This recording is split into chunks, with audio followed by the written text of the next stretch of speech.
Good morning, afternoon, evening, night, depending on where you find yourself in the globe. This is Kingdom Economic Forum in partnership with the New African Concept. It's been a wonderful journey so far. We want to take this opportunity to thank all of you for the past weeks, and specifically the past 2 weeks. We are looking at time as part of the Ghana Wellbeing Index domain, one of the third domain for us to measure. Our principle is that what gets measured gets managed, and what gets managed reflects our values. And we've taken a lot of time to talk about time because we realize all that we are discussing with you, the time is the raw material for all. So if we understand time and respect time, it will help us. So today, with me in the studio is Reverend Dr. Opon Safojo. You're welcome. Thank you very much. Last week, we looked at 3 things we can do with time. We gave you some statistics. The issue about wastage, you can either waste time, spend time, or invest time. I hope that was a blessing to you. I hope you've taken something, because truth must be told. If a dog mentioned that material poverty is directly proportional to time poverty. So in the reverse, material prosperity is directly proportional to investment of time. And we have said all the nations that have succeeded, one of the common things that you find from all the developed world is about system to make sure that people value time. Yeah. Because they have understood the economic benefit of time and the disadvantage of not using time properly. Doc, maybe if you have something to say before we move on to today's in trying to measure time. Yeah, so I think that's about that. At least for the past 2 weeks, I think we've done a bit of work concerning the subject of time, and we are just adding the voice of advocacy that this is something which is extremely crucial, and that we should back on it, and that it is the foundational resource of all the resources. It is extreme. I think what we made mention of in addition was the toil work imbalance. Yeah, imbalance, yeah. That it is the use of work that pushes us from, or the use of technology and then value for time. That shifts us from toil to work. And so when there is so much toil, then the people are comfortable in the toil, one thing you find about them is that they are people who do not value time. Yeah. And by default, they will be people who are poor, and they will be people who also are not into creativity and innovation. So the value for time is something that will advance us as a nation. As we said, no nation will prosper if they do not value time. So our prayer is that there will be a radical shift from the usual GMT, Ghanaman time, to what will be the New African perspective or New African time or anything. The real time. The real time. Yeah. The real time, which would then be that if it is this, we are there. But I believe sometimes when we say some of these things, it's like a better draw. No, you'll get there. But we'll get there. You know, some of the discussion we are having here, we are not looking for quick fix. Yes. I know some of you even we are investing. In years to come, maybe 100 years, 200 years to come, our great-great-grandchildren will come to meet some of these discussions. Exactly. Hey, they will say, hey, our forebears were thinking about some of these. A time that they are living in. That's the point. Yes. And that's what we are doing. Yes. But that's what Kingdom Economic Forum and New African Concept, we are. Some of you, even whilst listening to us, you don't even agree. We don't even, no, don't worry. We are not expecting you to agree wholly with us. We see a new tomorrow. We are speaking into the new future. But the truth is that even when God, the issue of toil and work, when God created Adam, he placed him in the garden, the strategic place, not far from the garden, in the garden, until sin came that they were disbanded. But he was, so we need to, innovation and creativity. In fact, the first person who was anointed, even though not in the sense of pouring the anointing oil, was Bezalel. Yes. If you read the scripture, the Spirit of the Lord came, and he was an architect, an artist. Yeah. So the point is, I'm trying to put across that work is very, very innovative, and creativity is anointing. It's anointing. Let's activate it. But it's activated through time.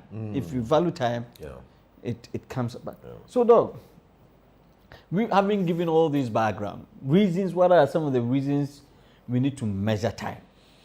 From, we have the institutional level, and then why this domain matters. So, from maybe government, labor, transport, gender, within the government sector, why do you think we should be intentional in measuring time? Okay, so we'll love to see the reasons from the various institutional, institutional level. So just like you said, starting with that of the government, then the overwork leads to accidents. Yeah, so this is looking at when there is an overstress or when there is an so we'll have to look at it in both ways. Both ways, yeah. So overwork. So it means that we also have underwork. It appears this part of the world. It is underwork. Ours is underwork. The underwork seems to be, so underwork leads to low productivity. Overwork also leads to accidents and then breakdown in family. I think we said the other time, because of how our framework has become now, mothers are also in the field working. So the end result is that fathers are almost absent, mothers are also absent. The children are the mercies of nannies, and it is gradually leading to the breakdown of families. And then burnout. So rest improves productivity. So as we are talking about usage of time, investment, and all that, it is also important to understand that there is need for rest. So when you look at Japan, they normally complain a lot on stress. So we must balance the work. So the overwork leads to stress, and when there is stress, it leads to accidents. If you are working in the machine, or let's say at the counter at the bank, it can lead to a lot of extra costs.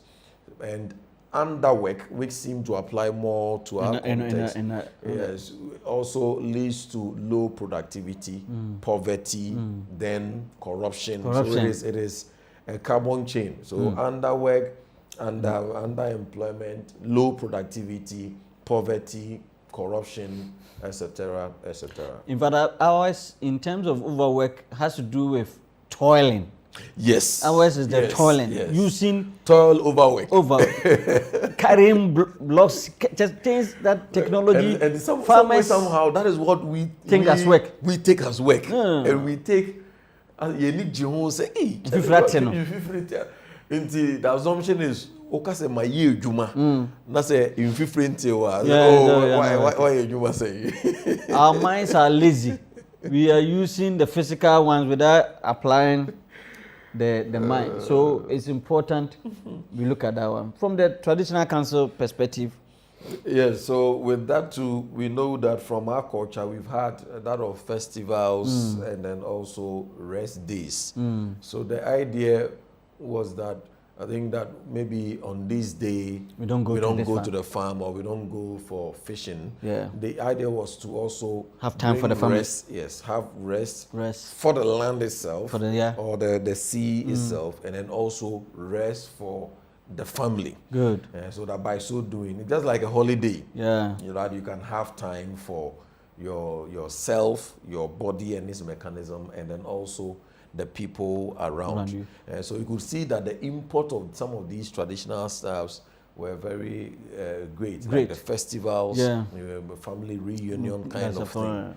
But modernization, especially in our time, it's trying to erode it. Yes, it is. So the festivals are there, but I don't know if it is still serving those purpose. And then even the idea of holidays. Holidays, especially here, when you come more to Accra, holidays becomes also another working time. Other programs here and there. Yes, here and there. But that is just about that. But at least the idea or the reason has been established. And I think that the our traditional leaders must help us. Unfortunately, our forebears could not explain some of these reasons to us why we should not go into this river this Tuesday, whatever. Yes. And it was seen as a taboo. It was buried in mysticism. Yes. And that is why it's losing its essence. But like you rightly mentioned, our forebears were family people. They understood the need to have time for the family. And then our forebears were very hard-working people. Yes. So those days that they were not supposed to go was for them to replenish themselves. Because at that time, they were not even having the sophisticated machines to do work, but they were working. So they needed those things. So we are of the opinion that, in fact, you were raising the question of whether the festivals that was bringing the people together, the relevance. I think that we need to understudy those things and see how those things will bring that harmony and then the benefit therein. Okay. Yes. The private sector. Yes. So with the private sector, it's an extension of what we're saying at the government level, that burnout reduces long-term productivity. Yeah. And family time improves worker loyalty. Good. Yeah, so burnout, that is when there is that exertion. So now we have our burnout more along toil. So at the private level, we should be asking the questions, what can we do through the use of technology to maximize so that we reduce, the work can be done. In fact, we can even get more done. That's more than what we, without bringing so much stress on us. So it's possible we can reduce burnout, maximize productivity through the use of technology. For example, I think we've discussed it, issue of the 24-hour economy. So that one is also about time issue, where private sector, instead of allowing people to come and work 8 hours, looking at the traffic conditions, can we use a technology whereby we know that, okay, we have a shift system, that these people know that they will be working at this time. And then when it happens that we reduce traffic, the traffic we are talking about, because all of us are working at the same time. Let's move so that maybe they come, instead of coming to work at 8, we move it to 6. And they close at, let's say, 2. And then the next group will come from 2 to, let's say, is it 10 o'clock? Yes. When we're able to do this, it is one of the major ways to actually get higher productivity, or at the same time reducing the traffic in our community and reducing burnout. Or even if we still want to work within 8 hours, we can still have a shift system where this group will come and do 4 hours. Others will come and do. And if the company will get a lot of money because productivity would increase. 8 hours is there, is marking time. It's no use. In fact, the effective hours for them working is the 4 hours I'm talking about. The rest is just guys go for lunch break about 1 hour 30 minutes. Serious way. Wonderful. So that's for the private sector, and with the NGOs or civil societies, worker rights and family stability are core mandates. So you could see that there is that line of the family aspect, because when there is that homeliness, it also brings out the best in the people. So we said that when we are measuring well-being, we should not be looking at only the performativity or the performance. We should be concerned about the other aspects of the person's life. So it is possible you can give someone the best worker. So that's why all these calls for recalibration of metrics that we use to assess at the civil societies, at the private sectors, and many others. So the best worker is the one who was able to meet a particular X target. But if maybe he met it by having an issue at home, because I want to win the best worker. You did not have time for the family.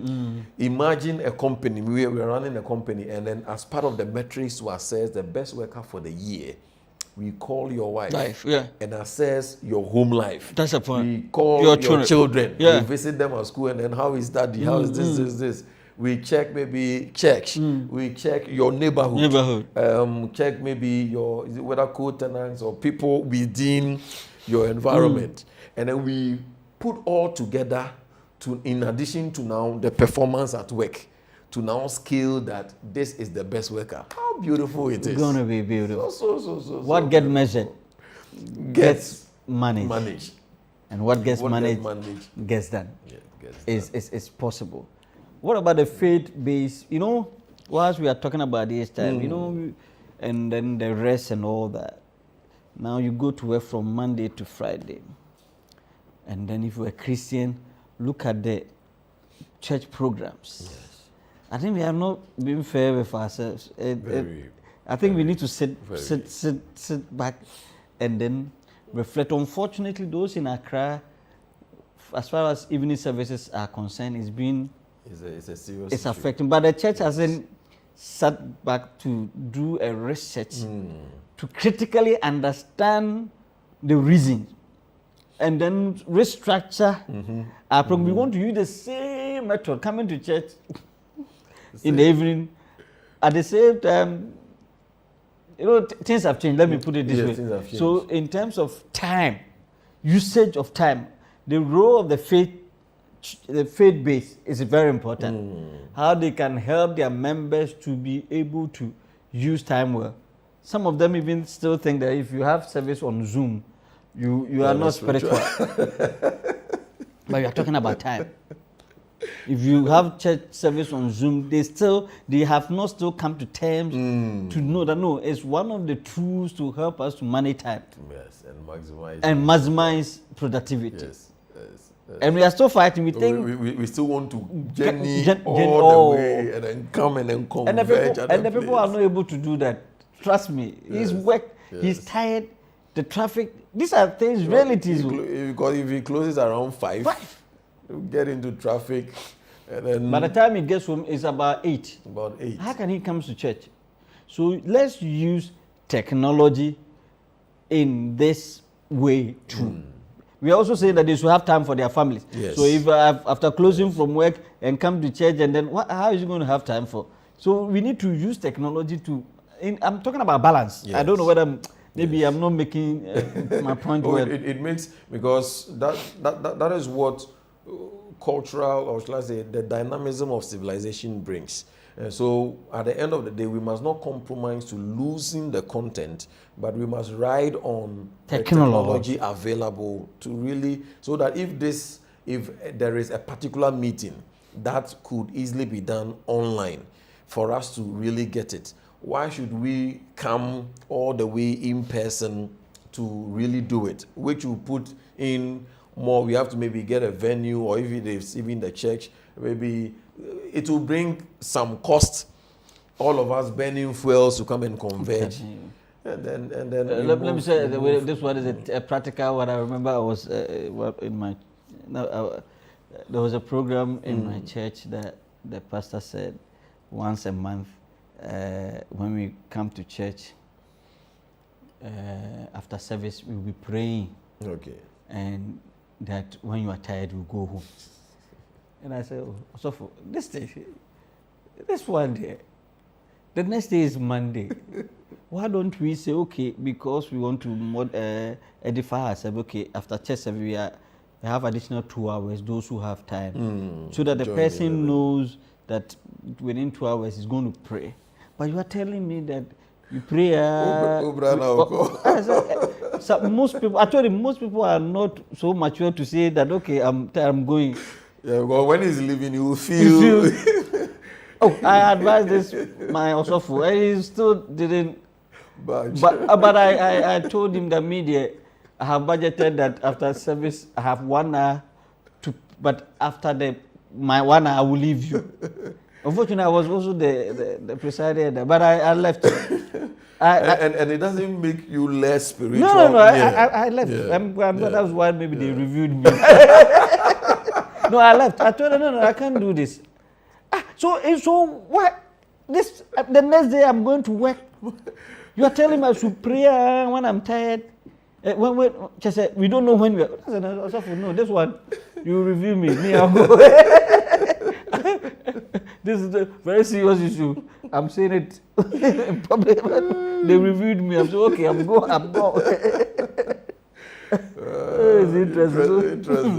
No, brothers and sisters, serving God is not complex at all. You shouldn't complicate issue. Religion is very complex, but if you are in the kingdom, it's not complex. Because there are principles, there are laws, which works for us. Prayer is good, but let's think of the people as well. The same people, we expect them to do well in the family. We expect them to do well in their workplace so that they will get something. The same, we are expecting them to do well in the church. People, time is under attack. Let's restructure, help them. Let's use the medium of technology and innovation to make their work, enhance their work productivity. Is that not the case? Exactly. Yeah, sure. Anyway. So I think that's from the idea of the Sabbath. So God instituted Sabbath. The idea of the Sabbath. So it has, of course, there is the Christological side, but in practice, it is talking about the need for rest. The need for rest. So that in all plannings, in all engagements, you make room for rest. So these are things that the faith base should be able to. And I think the faith base has a serious role to play, not only in this, almost every level, it plays a vital role. And one thing I've seen is we normally end so much on the philosophical side.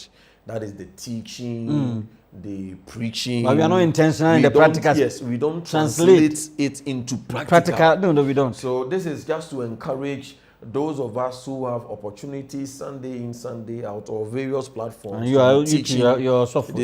Yes. So for those of us who are in that category, in our preparation, we should, we may build from maybe the Greek word, the theological. Those ones are the philosophical, to give the understanding of the concept. We should translate these philosophical points into more practical terms, so that if we are teaching the Sabbath, now beyond the doctrinal aspect of it, how does the believer engage or practice Sabbath in everyday life? It is not a Saturday, Sunday battle anymore, but the idea is that it is the concept of rest, so that you can now fix it in your everyday life, so that there can be Sabbath in your marriage, in your home, at the workplace. All these can now come into play. So I think it is also a massive role for the faith-based element. Sure. Then with the media. Yes. So the media can run some campaigns. Are you overworked? Or underworked? Yes, or underworked.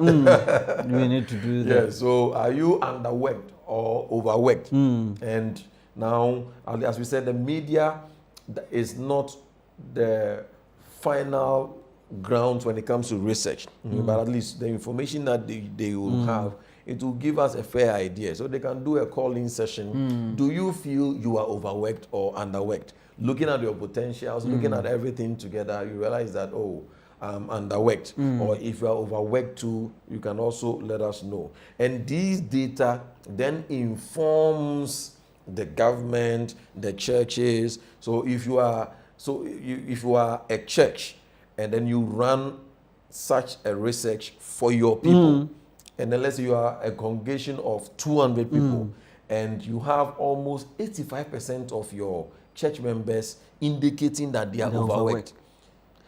It means you have to recalibrate a lot of things. Already they are overworked. So you are saying you bring a meeting on Tuesday evening, Thursday evening, every Friday all night, then on Sunday. Oh, you are for a congregation that are saying they're overworked. Another thing maybe the media can do is the campaign to track commuting times. Great. That's very critical. This, because we have done in our previous discussion. Yes. So they should help us. Yes. This is a very commuting time. What time do you leave? Do you leave home? Home for work. For work. And then you realize that, the work hours itself may be taking 8 hours, but from home to work and then from work to home can take about 5 or 6 hours. Yeah. So I've told you that minimum is 5 hours. Yes, in addition to the queue. The queue. Academia, time use, diaries, classical economic sociology. Yes, and then of course we don't have enough data on our time engagement here in Ghana. So this is one thing that those of us once again in the academic circles could really look at. So that we could have, because if we want to instill certain conversations, it is stronger when it is data based. Driven. It is research backed. And then there is very little stuff over there. With the international partners, once again, family time, child labor, decent work, these are all elements of international commitments when it comes to those. So these are some of the reasons are the various institutional parameters that constitute the need for us as individuals and as a country and as various institutions. We must take the subject of time very seriously. As we said, material poverty is directly proportional, or is a reflection of time poverty. So, but let's look at some of the, though you've said in passing, advantages if we're able to measure time from government level. When we measure time, you've said it in passing, but at least. Okay, so at the government level, time use definitely improves transport, as we are saying, that of labor, and then also family policies. So government will be shaping policies and implementing policies that is going to improve transportation, going to improve family, going to improve labor when we begin to value time. And then also at the cultural or the traditional level, it then revitalizes cultural practices that protect rest. That's a point. So as we said, festivals and then those. So maybe at past or in the past, it may have been buried in mysticism, but now we are hoping that the contemporary cultural leaders or traditional leaders can now revitalize it in a more contemporary context. And then with our at the private sector, less burnout, lower turnover, and then higher innovation. So there's less burnout for those who are overworked. And then those who are underworked too, they also beef up their work, which then increases productivity, it increases innovation. So you see that innovation, wealth, productivity, and money, or wealth, they are all functions of time. So time management drives a whole lot of things. And then with the civil society, advocacy on working hours and family policy. So the advantage is that if we stick to time down, because they are into the advocacy space, we will see that there will be advocacy on working hours and then family policy, which also increases productivity. So if you have 5 hours to work, at that time you are not getting on your phone. It is time to work. Unlike here, maybe someone may be working or yeah TikTok or yeah you got our value for time. That's not it's not there, unfortunately. Then with the faith base, I think we've already said it, aligns practice with theology. Wow, very, very excellent. Yeah, so it aligns practice with theology. So it goes beyond just the facts of the theological facts being preached, but it also begins to touch on the practicality, and then it deepens discipleship. That's it. It deepens because we value the time that we spend together. And then also the media, everyone has an opinion on rest.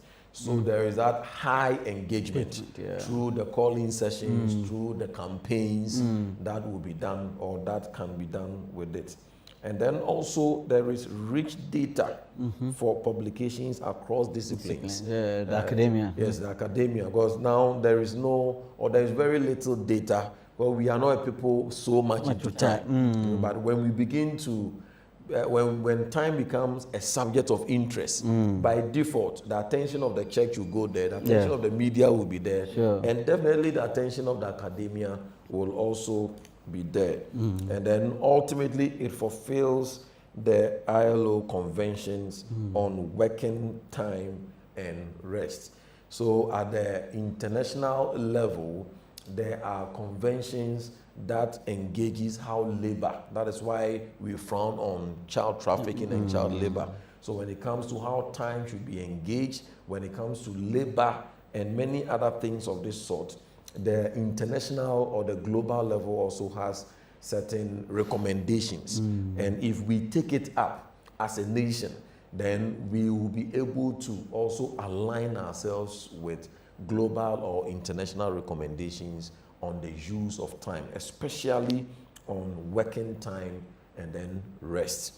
And there are some places that they are bringing in policies that include even when the woman gives birth, the man paternity leave.